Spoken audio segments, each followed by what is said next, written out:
साथियों नमस्कार, मैं विक्रम सिंह आप सभी सुनने वालों का हार्दिक स्वागत एवं अभिनंदन करता हूं।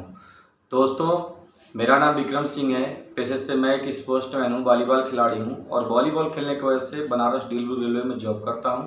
उसके अलावा मैं पार्ट टाइम स्पोर्ट्स टीचर हूं। संगीम रोनिया स्कूल में बच्चों को वॉलीबॉल खेलना सिखाता हूँ। तो जो पहला जो टॉपिक आता है दोस्तों, power of unity. Power of unity में एक चित्र आपको दिखाई दे रहा होगा कि एक लकड़ी का टुकड़ा है। उस लकड़ी के टुकड़े को कई चींटी मिल करके आराम से उसको उठा करके ले जा रहे हैं, जो कि एक चींटी से संभव नहीं था। एक चींटी ये कार्य नहीं कर सकी। तो ये पावर ऑफ यूनिटी के कारण ही तो दोस्तों हुआ है। ये तो पावर ऑफ यूनिटी तो है, वो सारे लोग मिलकर इस चीज को करते हैं। दोस्तों, पावर ऑफ यूनिटी का जो सबसे जो पहला मैं उदाहरण आपको एक और सुनाना चाहूंगा। दोस्तों, जब प्राइमरी के स्कूल में हम लोग पढ़ा करते थे, छोटे जब थे, तो हम लोग को स्कूल में ये सिखाया जाता था कि एक बहेलिया और कबूतर की कहानी सुनाया जाता था दोस्तों, कि बहेलिया जो है वो किस तरह से दोस्तों जंगल में जाता है अपने परिवार का पेट भरने के लिए। वो जंगल में जाता है, जाल बिछाता है, दाना डालता है और पेड़ के पीछे छिप जाता है कि कबूतर आएंगे और दाना को दोस्तों चरेंगे और वो जाल में फंस जाएंगे। ऐसा वो इमेजिन करके इस कार्य को करने के लिए दोस्तों जाता है जंगल में। जैसे ही जंगल में जाता है तो वहां पे जब वो जाल वाल बिछा लेता है, दाना डाल लेता है, तो होता क्या है कि कबूतरों का एक झुंड उड़ते हुए उधर जंगल से आता है और वो देखता है कि जो कबूतर है उनको दिखाई देता है कि दाना यहाँ पे है। तो उसमें एक बूढ़ा कबूतर होता है, तो बोलता है कि यार जंगल में दाना आए कहाँ से। लेकिन होता क्या है दोस्तों कि कबूतर लोग जो यंगस्टर होते हैं वो मानते नहीं है और दाना चुगने के लिए वो जंगल में उतर जाते हैं। और उतरने के बाद दोस्तों होता क्या है कि वो सारे कबूतर दाना चुगते चुगते वो जाल में दोस्तों फंस जाते हैं। और जाल में फंसने के बाद जैसे ही वो फड़फड़ा के उड़ने की कोशिश करते हैं तो उनका पैर फंसा हुआ होता है, तो उड़ नहीं पाते। तो दोस्तों जो बूढ़ा कबूतर होता है तो उनको वो बोलता है कि मेरा एक मित्र है चूहा, अगर हम यूनिटी की पावर दिखा करके सारे लोग अगर एक साथ उड़ेंगे तो बहेलिया के आने से पहले हम लोग भाग सकते हैं और चूहे के पास चल के अपना हम लोग जाल दोस्तों कटवा सकते हैं। दोस्तों, पेड़ के पीछे देखते हुए बहेलिया सारा दृश्य देख करके बहुत खुश हो रहा था कि आज उसके परिवार का भरण पोषण अच्छे से हो जाएगा, क्योंकि आज वो बहुत सारे कबूतर फंसा हुआ देख रहा था दोस्तों जैसे ही वो कबूतरों के पास आने की कोशिश करता है, कबूतर जो होते हैं यूनिटी की पावर लगाते हैं, सारे कबूतर एक साथ जाल लेकर के दोस्तों उड़ जाते हैं। और जो बहेलिया होता है वो मुंह देखता दोस्तों रह जाता है। सारे कबूतर उड़ करके और जाते हैं और उड़ने के बाद वो चूहे के पास जाते हैं और चूहे के पास जाकर के अपने जाल को दोस्तों कटवा लेते हैं। तो यहाँ पे दोस्तों कटवाने के बाद सारे कबूतर जो हैं वो आसमान में फिर एक बार उड़ जाते हैं। तो दोस्तों पावर ऑफ यूनिटी ही तो है कि ये चीज संभव हो पाया दोस्तों, नहीं तो कबूतरों के बस का कहाँ था उड़ना जाल को, इतनी भारी जाल को लेकर के। लेकिन यूनिटी का ताकत देखे उन्होंने उड़ा दोस्तों, लेकर उड़ गए। दोस्तों, मैं एक दूसरा उदाहरण यहाँ पे और जिक्र करना चाहूंगा। एक बचपन की कहानी हमें और याद आती है कि जैसे एक पिता होता है और उसके 3 बेटे होते हैं, और पिता जो 3 बेटे जो है वो लकड़ी का एक टुकड़ा लेकर आता है। एक टुकड़ा तीनों बेटों को हाथ में देता है और बोलता है कि इस टुकड़े को बेटा तोड़ो। क्यों? क्योंकि उसके बेटे क्या थे ना कि वो बहुत लड़ाई करते थे आपस में, और बूढ़े को ये चिंता होने लगी थी कि जब मैं डेथ कर जाऊंगा, मरने वाला हूं, मैं एज मेरी पूरा हो रही, तो मेरे लड़के इस तरह से लड़ेंगे तो कोई भी इनको हरा देगा, कोई भी इनके जमीन जायदाद छीन लेगा। तो कैसे ये एक हो, इसके लिए वो कहानी सोचता है, इमेजिन करता है। वो अपने बच्चों को बुला करके टुकड़ा थमाता है दोस्तों। जैसे ही टुकड़ा थमाता है, बच्चे उसके टुकड़ा को तोड़ देते हैं दोस्तों। उसके बाद वो जो बूढ़ा व्यक्ति होता है वो क्या करता है कि उस फिर और टुकड़ा लेता है, 3 टुकड़ा, और 3 टुकड़ों को बांध देता है। और 3 टुकड़ा बांधने के बाद फिर अपने लड़कों को देता है, बोलता है अब इसको तोड़ो। अब लड़के उस लकड़ी के टुकड़े को तोड़ नहीं पाते दोस्तों। और उसके बाद उस जो बूढ़ा आदमी होता है वो क्या करता है, अपने बेटों को समझाता है कि देखो बेटे, एकता में कितनी बल होती है। अगर तुम बेटे तीनों मिल करके रहोगे तो तुम्हें कोई नहीं हरा पाएगा। तुम्हें समाज, दुनिया, क्षेत्र में लोग तुमसे डरेंगे, तुम्हारा नाम, इज्जत, प्रतिष्ठा होगा और तुम दोस्तों सफल हो जाओगे, तुम बेटे सफल हो जाओगे। ऐसा वो बूढ़ा उनको बताता है। तो दोस्तों उसके बाद, इस कहानी के बाद, वो उनके पुत्र जो है वो इकट्ठे रहने का निर्णय दोस्तों कर लेते हैं। दोस्तों पावर ऑफ यूनिटी ही तो है, एकता में बल की एक नेटवर्क मार्केटिंग हम लोग कर रहे हैं। तो दोस्तों यहाँ पे इसका बहुत बड़ा हम लोग प्रयोग कर सकते हैं दोस्तों। क्यों? क्योंकि ऐसा मेरा मानना है दोस्तों कि अकेले हम एक बूंद हैं, लेकिन मिल जाए तो सागर बन सकते हैं दोस्तों। एक और मैं बात यहाँ पे करना चाहूंगा कि अकेले हम एक धागा है, लेकिन मिल जाए तो चादर बन सकते हैं दोस्तों। ये पावर ऑफ यूनिटी ही तो है। एक धागा जो होता है, एक धागे से बुन करके एक चादर बिछा दिया जाता है दोस्तों, चादर एक बना दिया जाता है। तो दोस्तों हम और आप क्यों नहीं, बारिश की मौसम में बारिश होती है, बूंद बूंद बूंद बूंद गिर करके पानी और एक समुद्र का निर्माण कर देती है दोस्तों। पावर ऑफ यूनिटी ही तो है। तो दोस्तों आइए, आज के बाद हम सब जो भी काम किए, कोई दिक्कत नहीं, गलत सही किसी से भी हो सकता है, लेकिन आज के बाद शपथ लेते हैं, एक साथ मिलकर हम लोग काम करेंगे पावर ऑफ यूनिटी की वजह से दोस्तों। और सबका जब मकसद एक है, सबका मंजिल एक है, डायमंड बनना दोस्तों, तो निश्चित हम डायमंड यहां से बन सकते हैं एक रास्ते पर चल के दोस्तों। और दोस्तों निश्चित हमें सफलता मिलेगी दोस्तों, यदि आप एकजुट रहेंगे। दोस्तों यदि आप एकजुट रहेंगे तो आपका समय भी बचेगा दोस्तों, आओ आप तेजी से जीत सकते हैं।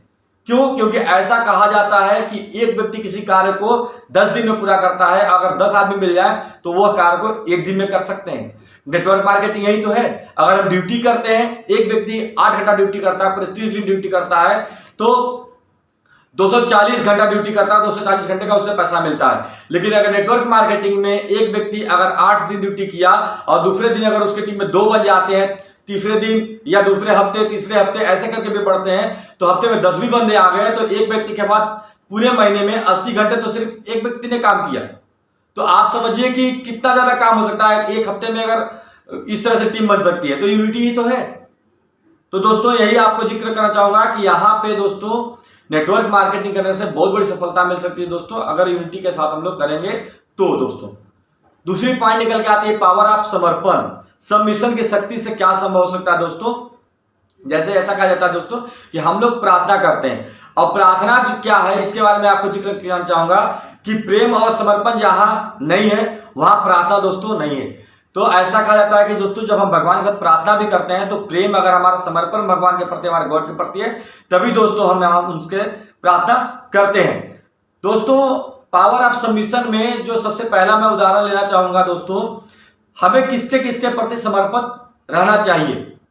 समर्पित जो हमें रहना चाहिए दोस्तों, सबसे पहले अपने माता पिता के प्रति समर्पित रहना चाहिए, क्योंकि हमारे माता पिता ही वो प्रमुख शिक्षा का केंद्र कह सकते हैं। स्टार्टिंग हमारा बचपना से जो हमें निर्माण होता है, जो हमें बताते हैं, पहली जो प्रारंभिक शिक्षा होती है कोई भी बात को लेकर के, वो हमारे माता पिता ही तो दोस्तों होते हैं।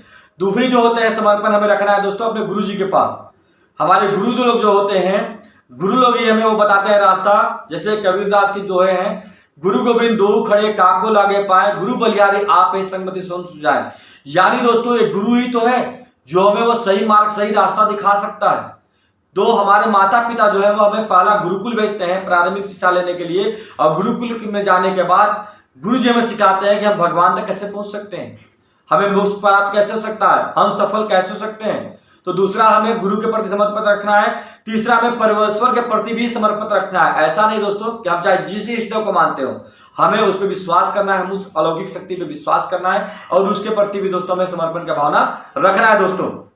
उसके अलावा जैसे नेटवर्क मार्केटिंग हम लोग कर रहे हैं, तो नेटवर्क मार्केटिंग क्षेत्र में दोस्तों हमें अपने अपलाइन के प्रति भी उसी श्रद्धा भाव के साथ समर्पण रखना है, जिस श्रद्धा भाव के साथ अपने माता पिता के साथ, जिस श्रद्धा भाव के साथ अपने गुरु के साथ, और जिस श्रद्धा भाव के साथ अपने इष्ट देव के साथ रखते हैं, तो ही दोस्तों हमारा अपलाइन हमें चाहेगा और हमें उस मंजिल तक दोस्तों पहुंचाएगा।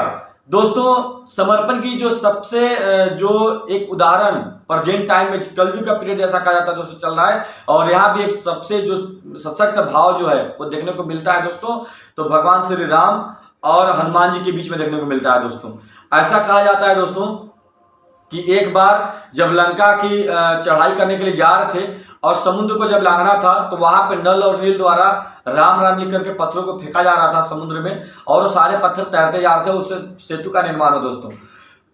ये चीज देख करके भगवान श्री राम क्या करते हैं कि रात के अंधेरे में वो एक पत्थर पर राम लिख करके पत्थर को डालते हैं समुद्र में, ये देखने के लिए कि क्या वाकई में शक्ति है या पत्थर में ऐसा क्या लिखने के, ये जांचने के लिए डालते हैं, और पत्थर डूब जाता है दोस्तों। वहां पे हनुमान जी देख लेते हैं, और देख लेते हैं तो वो कहते हैं कि प्रभु मैंने देख लिया, प्रभु मैंने देख लिया। तो वहां पे क्या होता है दोस्तों तो समर्पण की शक्ति तो है, अपने अपलाइन के प्रति इन्होंने बहुत ही समर्पण का भाव रखा दोस्तों, तभी ये चीज हो पाया दोस्तों। एक और मैं उदाहरण लेना चाहूंगा दोस्तों इस पोस्टमैन का। जैसा कि मैं इस पोस्टमैन हूं, इस पोस्टमैन और उसके कोच के बीच में ऐसा समर्पण का भाव होता है कि इस पोस्टमैन आपको टीवी पे दिखाई देता है, चकाचौंध की दुनिया में वो दिखाई देता है, ग्लैमर की दुनिया में दिखाई देता है, लेकिन उसके पीछे कितनी तपस्या होती है और एक गुरु एक से उसके प्रति कितना समर्पण होता है। दोस्तों आप स्पोर्ट्समैन परिवार में अगर हैं तो आपको खुद समझ में आ जाएगा, नहीं तो उन परिवार के टच में जाकर आप देखिए। दोस्तों 4 बजे सुबह, चाहे वो जाड़ा गर्मी बरसात कोई भी मौसम हो, उसे सुबह उठ के ग्राउंड में आना है तो आना है। कोच ने उसे जो टास्क दिया उसे पूरा करना है तो करना है। ये समर्पण की शक्ति ही तो है, एक दूसरे के प्रति विश्वास ही तो है। शिष्य को भी विश्वास होता है कि हमारा गुरु हमको उस ऊंची दर्जे पे, उस ऊंची मार्ग पर पहुंचा देगा अगर मैं अपने गुरु की बात मानूंगा तो। दोस्तों लेकिन दोस्तों यहाँ पे मैं कहानी का जिक्र करना चाहूंगा। एक 2 दोस्त होते हैं, रामलाल और श्यामलाल, और दोनों दोस्त एक ही क्लास में पढ़ते हैं और रामलाल क्लास का टॉपर होता है, हमेशा फर्स्ट आता है। और श्यामलाल दोस्तों जो होता है तो वो श्यामलाल क्लास में कैसे कैसे बस लटक लटक के पास होता है। कुछ सालों के बाद जब वो बड़े आते हैं और वो दोनों को सामने नेटवर्क मार्केटिंग आ जाता है और नेटवर्क मार्केटिंग वो लोग ज्वाइन कर लेते हैं। रामलाल को कॉन्फिडेंस होता है वहां भी कि वो तो बहुत ही तेज तरह आ रहा है और इस बिजनेस में भी वो सफल दोस्तों हो जाएगा। और श्यामलाल जब इस बिजनेस में आता है दोस्तों तो उससे डर रहता है कि मैं तो यार पढ़ाई में कमजोर था, मुझे सीखना पड़ेगा। और वो अपने गुरु और अपने सीनियर को पकड़ के सीखने का प्रयास करता है, अपना हाथ अपने गुरु के हाथ में देता है। और रामलाल जो घमंड में चूर होता है वो बहुत तेजी से ग्रो करता है, शुरुआती समय में बहुत तेजी से ग्रो करता है दोस्तों। और ग्रो करने के बाद फिर क्या होता है कि 5 साल के बाद ऐसा देखा जाता है कि रामलाल जो चौराहे पर खड़ा होकर के उस कंपनी की बुराई करता रहता है, नेटवर्क मार्केटिंग के दोस्तों बुराई करता रहता है। लेकिन श्यामलाल दोस्तों वही बगल से BMW और जगवार कार में बैठ करके दोस्तों चौराहे से पार होता है।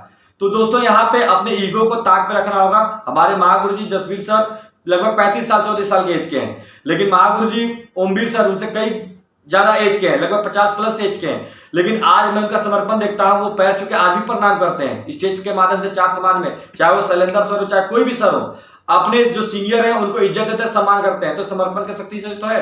आज मेरे ऊपर भी महागुरु जी लोग का आशीर्वाद है कि मैं प्रयास करता हूं कि मैं महागुरु जी लोग की तरह से नहीं बन सकता, लेकिन अपने तरफ से जो भी श्रद्धा भाव है महागुरु जी लोगों को मैं करता हूं, तभी तो आज मैं इस लेवल पे पहुंचा हूं। तो दोस्तों मैं उम्मीद करता हूं कि मेरी टीम के जितने भी साथी हैं अपने ईगो को साइड में रखेंगे और सीखने का प्रयास करेंगे, क्योंकि पढ़े लिखे व्यक्ति से भी टीम में आने पर भी समर्पण दोस्तों रखना पड़ेगा। दोस्तों जब आप समर्पण का भाव रखते हैं तभी आप सफल होते हैं और सीख सकते हैं। क्योंकि अगर आप समर्पण नहीं रखें अपने अपलाइन के प्रति तो अपलाइन जो है आपको वैल्यू नहीं देगा, क्योंकि अपलाइन के पास बहुत बड़ी टीम होती है, वो किसी जो उसको इज्जत देगा उसके साथ हो जाएगा, आपको क्यों सिखाएगा, तो उसको तो कहीं रास्ता निकलने का। तो दोस्तों अगर आप अपने अपलाइन के प्रति समर्पित रहेंगे तो अपलाइन का नजर दोस्तों आप पे रहेगी और जरूर आपको दोस्तों सफल कराने में, आपको सफलता प्राप्त कराने में अपलाइन सिखाएगा और आपको दोस्तों जरूर सफलता प्राप्त कराएगा। दोस्तों इस बिजनेस में हम लोग नेटवर्क मार्केटिंग में कर रहे हैं, तो नेटवर्क मार्केटिंग में हम लोग को सबसे पहले समर्पण अपने कंपनी के प्रति होना चाहिए। ऐसा नहीं कि हम लोग इस सेफ साफ कंपनी में ज्वाइन है, आप पता चला कि रोज आए दिन अपने से ज्यादा दूसरे कंपनी के बारे में सर्च कर रहे हैं, गूगल पे कर रहे हैं या लोगों से जान रहे हैं, चर्चा कर जिक्र कर रहे हैं। ऐसा नहीं दोस्तों, इस बिजनेस में वही सफल होता है जो एक रास्ते पे चलते हैं और एक ही कंपनी पकड़ के बात करते हैं। और अगर आपको सर्च करना तो अपनी कंपनी के बारे में करिए ना, अपने टीम के कमियों और खूबियों को पहचानने में सर्च करिए ना, तो दोस्तों आपको निश्चित यहाँ से सफलता दोस्तों मिल सकती है। दोस्तों आपको सफल होने के लिए आपको अपने अपलाइन के प्रति समर्पित रहना होगा, क्योंकि आपका अपलाइन ही आपको गाइडलाइन है, आपको वही विनिंग स्ट्रीट तक पहुंचाएगा। दोस्तों आपको अपने कंपनी के प्रोडक्ट के साथ समर्पित रहना है और आपके अपने अपलाइन के कोलाइन के प्रति भी समर्पित रहना है। ऐसा नहीं कि अपलाइन आपका साथ दे रहा है और आप उसकी टीम को दोस्तों तोड़ने के चक्कर में लगे हुए हैं, उसके टीम में निगेटिविटी बातें पास करने के चक्कर में लगे हैं, तो ऐसा दोस्तों नहीं करना है। उसके अलावा दोस्तों समर्पण अपने टीम के लीडरों के प्रति भी समर्पित रहना है और अपने टीम के प्रति भी दोस्तों समर्पण रहना है। दोस्तों उसके अलावा एक बात और मैं जिक्र करना चाहूंगा, एक अच्छा लीडर वही होता है जो अपने से ज्यादा अपनी टीम की सफलता के लिए चाह रखता है और अपनी टीम की सफलता से दोस्तों प्रसन्न होता है, तो वही एक सच्चा और महान लीडर दोस्तों आगे जाकर बनता है। दोस्तों अगर ये भावना आपके दिल में रहेगी और इसी भावना के साथ आपकी पूरी टीम काम करेगी तो निश्चित दोस्तों आज के बाद आप देखेंगे कि आपकी टीम यहां से ग्रो करती हुई दोस्तों ऊपर की ओर जाएगी। अब तीसरी पॉइंट की मैं बात करूं दोस्तों, पावर ऑफ स्पोकिंग वर्ड, बोलने की शक्ति। बोलने की शक्ति क्या होती है दोस्तों, तो दोस्तों ऐसा कहा जाता है कि स्पोकिंग वर्ड, बोलने की शक्ति वह चीज है हम अपने वर्ल्ड में अपनी बातों का अभिव्यक्त करते हैं तो बोलने की शक्ति से ही दोस्तों प्रकट करते हैं। क्योंकि अगर हम बोलेंगे नहीं, शब्द का शक्ति का प्रयोग नहीं करेंगे दोस्तों, तो हम अपनी बात नहीं रख सकते हैं। अब दोस्तों ऐसा कहा जाता है कि बोलना तो सब जानते हैं, लेकिन कब, कहां और क्या बोलना यह बहुत कम लोग ही दोस्तों जानते हैं। तो दोस्तों शब्द में सफलता का राज छुपा होता है, ऐसा दोस्तों कहा जाता है। तो दोस्तों आपको कब क्या बोलना है, इस चीज को आपको पहचानना होगा। ऐसा कहा जाता है नेटवर्क मार्केटिंग में दोस्तों कि आपके अंदर 90% जोश और एक्साइटमेंट हो, 90% जोश और एक्साइटमेंट हो, और 8% टेक्निक जो सीनियरों के माध्यम से आपको मिला हो वो भी आपके पास हो। लेकिन दोस्तों महागुरु जी जसवीर साहब बोलते हैं कि विक्रम जी 2% अगर फाइन ट्यूनिंग नहीं है, आपको कब क्या बोलना है, सीनियरों से क्या बोलना है, डाउनलाइन से क्या बोलना है, फाइन ट्यूनिंग अगर गड़बड़ा गया दोस्तों तो आपको डायमंड नहीं बन सकते।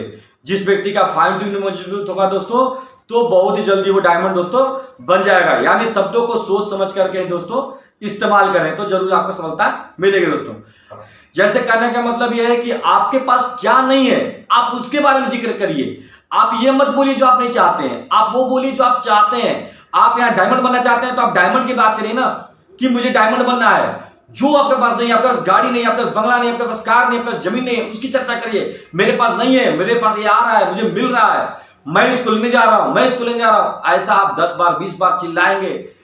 ड्रीम के फार्मूला में मैंने बताया है दोस्तों कि स्पार्क चिल्लाइए, आपका ड्रीम क्या है बताइए लोगों को, तो दोस्तों आपको निश्चित सफलता मिलेगी। जैसे आपको क्या है दोस्तों कि यहाँ पे आपको डायमंड बनना है तो आपको यहाँ पे क्या बोलना है, डेली एक ही बात बोलना है, so the plan get the DD I am diamond, so the plan get the DD I am diamond. तो ये फार्मूला आपको दोस्तों यूज करना है और अपने टीम के लीडरों को भी ये फार्मूला बताना है कि दोस्तों जितना ज्यादा प्लान दिखाएंगे आप, जितना ज्यादा डेली का डेली आप प्लान दिखाएंगे, डेली के डेली दोस्तों आप प्लान दिखाने के बाद आप डीडी उठाएंगे, और डीडी उठाएंगे तो हर एक कदम हर एक डीडी आपकी डायमंड शिप के नजदीक पहुंचा दी जाएगी दोस्तों। और आप देखेंगे दोस्तों अगर इस फार्मूला पे आप चलेंगे तो यहां से आपकी टीम दोस्तों ग्रो करती हुई जाएगी दोस्तों। टीम में दोस्तों नकारात्मक टिप्पणी का प्रयोग नहीं करना चाहिए दोस्तों। कभी कभी क्या होता है कि हमें कोई भी बात मालूम चलती है टीम से तो हम अपने चाहते कुछ लीडरों के बाद वो बातों को शेयर कर देते हैं, और आने वाले समय में जब वही लीडर जब हमें नुकसान पहुंचाते हैं तो हमें उस समय समझ में आता है कि ये चीज ऐसा क्यों। दोस्तों ये चीज मेरे साथ भी हुआ है और आप लोगों के साथ भी आने वाले समय में दोस्तों ये चीज होगा। तो आज के बाद अगर कोई भी नेगेटिव बात आपको मालूम चलती है तो सीधे वो आप अपने लाइन से शेयर करिए, और डाउन लाइन या आपके क्लोज जो लीडर है उनके साथ दोस्तों बिल्कुल शेयर ना करिए। तो दोस्तों मैं यही कहूंगा आपको दोस्तों यहाँ सफलता मिल सकती है। दूसरी चीज जैसे क्या होता है दोस्तों कि जब अपने सीनियर के साथ हम काउंसलिंग कराने बैठते हैं किसी लीडर का तो हम लोग क्या करते हैं दोस्तों अक्सर आलोचना करने लगते हैं अपने डाउनलाइन का कि महागुरु जी ये आज के डेट में काम नहीं कर रहे हैं, महागुरु जी ये फलाने हैं बहुत अच्छा काम कर रहे थे लेकिन अभी ये बिल्कुल आउट ऑफ रेंज है काम से प्रति। तो दोस्तों ऐसी बातें हम लोग करके मिलाते हैं, मतलब एडिफिकेशन नहीं करते हैं। मैंने दोस्तों एक गलती की है, महागुरु जी जसवीर सर ने मेरे को बताया दोस्तों कि देखिए कोई भी अपलाइन आएगा तो वो अपना काम करेगा ही। आप अगर कहेंगे जो तेली है दोस्तों तो वो खरी में से भी तेल निकालेगा, ऐसा नहीं क्यों नहीं निकालेगा, वो तो प्रयास करेगा ही। सरसों मिल रहा है ठीक है, नहीं तो लास्ट में देखेंगे आप तेल से भी, तेली जो होता है वो खरी से भी निकालने का प्रयास करता है। तो अपलाइन जो आया वो अपना तो उसको चाहेगा ही कि जो भी डीडी निकाल रहा है और ग्रो कराए और काम को बढ़ाए। तो आप ऐसा करिए, एडिफिकेशन करके मिलाइए, तारीफ करके मिलाइए। तारीफ करके मिलाएंगे तो अगला व्यक्ति जो है उतने बड़े लीडर से अगर मिल रहा है तो खुद ही डरा सहमा है। अगर डरा सहमा है दोस्तों तो क्या बहदस जाएगा ना दोस्तों, बात नहीं समझ पाएगा। तो दोस्तों आप तारीफ करके मिलाएंगे कि ये महागुरु जी ये बहुत अच्छे लीडर हैं, इनका काम बहुत तगड़ा चल रहा है, ऐसा और क्या किया जाए जिससे इनका काम और बेटर हो जाए। तो महागुरु जी तो अपना जो देना है दोस्तों वो देंगे। तो दोस्तों निश्चित आपको सफलता मिलेगी। दोस्तों मैं आपसे वादा करता हूं कि अभी तक आपने जो भी किया, आपने जीवन में जो भी किया, जिस लेवल पे है आप, जिस तरह से आप बढ़े हैं दोस्तों, आज के बाद मेरी इन बातों को सुनने के बाद अपने शब्दों को बोलने की, अपने बोलचाल की भाषा को, अपने शब्दों को यहां से अगर आप परिवर्तित करेंगे तो दोस्तों निश्चित आपके परिणाम बदल जाएंगे। तो दोस्तों इसी के बाद मैं आपको धन्यवाद देता हूं क्योंकि आप लोगों ने पेशेंसफुली मेरी बातों को सुना। तो मैं अपनी बातों का समाप्त करता हूं। जय हिंद, जय शिव साहब, आई एम डायमंड। जय हिंद।